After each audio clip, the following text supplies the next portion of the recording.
आणि यानंतरची महत्त्वाची बातमी नागपूरमधून आहे। नागपूरमध्ये ज्यांच्याकडे पाळीव कुत्रे आहेत त्यांच्यासाठी आता पोलिसांनी काही नवीन नियम हे जाहीर केलेले आहेत। आता नागपुरात हे पाळीव कुत्रे फिरवताना त्यांच्या तोंडाला जाळी लावणं बंधनकारक करण्यात आलेलं आहे। खरं तर गेल्या काही दिवसांमध्ये नागपूरमध्ये पाळीव कुत्र्यांनी हल्ला केल्याच्या घटना प्रचंड वाढलेल्या आहेत आणि ते आता रोखण्यासाठी पोलिसांनी काही नवीन नियम हे जाहीर केलेले आहेत। कोणती नियमांची यादी आहे या रिपोर्टमध्ये समजून घेऊयात। नागपूरच्या वर्धमान नगरमधली हे धक्कादायक दृश्य। 4 वर्षांची नित्या घराबाहेर खेळत होती, तेवढ्यात तिच्या मागे काही मोकाट कुत्रे लागले। कुत्र्यांनी नित्याला घेरताच ती जोरजोरात ओरडू लागली। नित्याचा आरडाओरडा ऐकून त्या परिसरातले काही रहिवासी आणि दुकानदार धावून आले। त्यांनी कुत्र्यांना काठ्या आणि दगड मारून हुसकावून लावलं, त्यामुळे मोठा अनर्थ टळला। ये घटना शुक्रवार 4:30 बजे की बात है। ये दुकान वाले भैया पंकज और 2 लड़के और थे, उनको मैं नहीं पहचानती, पर वो भैया बोल रहे थे कि मेरे दोस्त हैं करके। उन्हीं लोग ले गए थे हॉस्पिटल, साथ में मैं भी थी। फिर कर सकते हैं, आज तो मेरे बच्चे को हुई है, कल दूसरे के बच्चे को भी हो सकता है। इसलिए मैं सरकार से यही निवेदन कर रही हूँ कि थोड़ी वो कुत्तों को अपने बस में ले लें। नागपूरमध्ये कुत्र्यांचा हैदोस प्रचंड वाढलाय। 2008 मध्ये नागपूर शहरात भटक्या कुत्र्यांची संख्या 10,000 होती, ती आज 2025 मध्ये तब्बल 1 लाख झाली आहे। कुत्र्यांचे हे संकट लक्षात घेऊन नागपूर पोलिसांनी आता कुत्र्यांबाबत काही नवे नियम जाहीर केले। नागपूर शहरात सार्वजनिक ठिकाणी पाळीव कुत्र्यांना फिरवताना त्यांच्या तोंडावर जाळी लावावी। कुत्र्याला श्वास घ्यायला कुठलाही त्रास होणार नाही अशा पद्धतीने ही जाळी लावावी।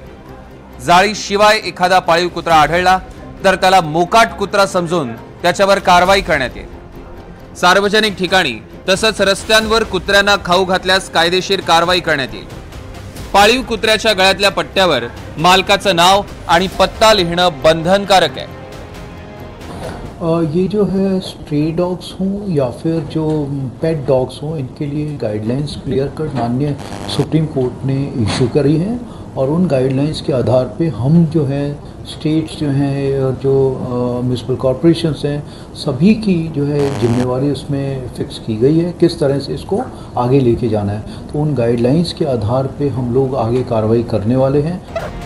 बऱ्याच नागरिकांकडे हिंसक किंवा शक्तिशाली प्रजातीचे कुत्रे असतात, त्यामुळे सगळ्या पाळीव कुत्र्यांच्या तोंडावर जाळी लावावी लागणार आहे।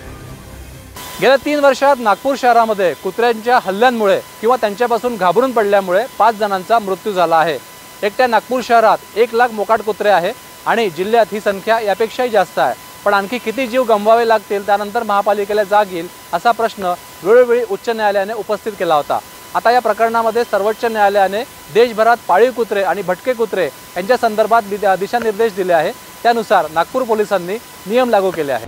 पाळीव कुत्र्यांबद्दलच्या नागपूर पोलिसांच्या या नव्या आदेशांवर प्राणीप्रेमींच्या संमिश्र प्रतिक्रिया आहेत। कोणतेही फीडिंग स्पॉट्स अलॉट केलेले नाही आहेत आणि सीपी सरांकडून जो नोटीस इश्यू करण्यात आलेला आहे की पब्लिक प्लेसेसवर फीडिंग करू नका, याच्यामुळे आता ऍक्च्युअली आमच्या फीडर्समध्ये किंवा डॉग लव्हर्स आणि पब्लिकमध्ये इतका मोठा पॅनिक क्रिएट झालेला आहे आणि मोस्टली हे कुठे ना कुठे आक्रमक होण्याची शक्यता आहे। कारण जोवर आम्हाला फीडिंग स्पॉट्स मिळणार नाही तोवर आम्ही पुढे फीडिंग्स करायची कुठे। डॉग्सला फीडिंग केली नाही तर ते आक्रमक होतील, लोकांवर हल्ले करतील किंवा डॉग बाईट्सचे जे सिच्युएशन्स वाढतील। प्लस फीडिंग स्पॉट्ससाठी महानगरपालिकेला आम्ही ऍप्लिकेशन्स दिले आहेत। कुत्र्यांच्या काही जाती या प्रचंड आक्रमक आणि हिंसक असतात। यामध्ये पहिला नंबर लागतो तो अमेरिकन पिटबुलचा। अमेरिकन पिटबुल हा जगातला सर्वात धोकादायक कुत्रा मानला जातो। अमेरिकन पिटबुल कुत्र्यांनी त्यांच्या मालकाचाही चावा घेतलाय। अनेक देशांनी अमेरिकन पिटबुल्सवर बंदी घातली आहे, मात्र भारतात हे पिटबुल्स सर्रास पाळले जातात। रॉटवेलर जातीचे कुत्रे ही शक्तिशाली आणि आक्रमक असतात। आक्रमक होताच ते हल्ला करून चावा घेतात। रॉटवेलरवरही अनेक देशांमध्ये बंदी आहे, तरीही भारतात रॉटवेलर घरोघरी पाळले जातात। सायबेरियन हस्की जातीच्या कुत्र्यांमध्ये कोल्ह्याचे गुण असतात। सायबेरियन हस्की कुत्र्यांमध्ये असुरक्षिततेची भावना असते, त्यामुळे ते स्वतःच्या सुरक्षेसाठी लगेच आक्रमक होतात आणि हल्ला करतात।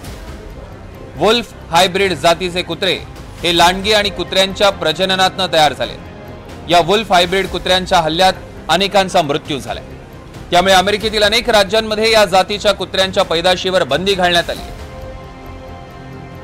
नागपूर मेडिकल कॉलेजच्या माहितीनुसार दरवर्षी 4000हून अधिक नागरिक कुत्र्याच्या चाव्यामुळे उपचारासाठी येतात।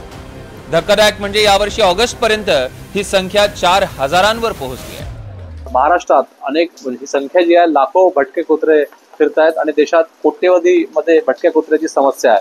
त्यामुळे दिल्लीत ही घटना घडलेली आहे। त्यामुळे जोपर्यंत या संपूर्ण प्रकरणावरती ठोस उपाय निघत नाही तोपर्यंत अशा घटना ज्या आहेत त्या घडत राहतील। त्यामुळे या घटना थांबवण्यासाठी ठोस उपाय जे आहे ते करणं आवश्यक आहे।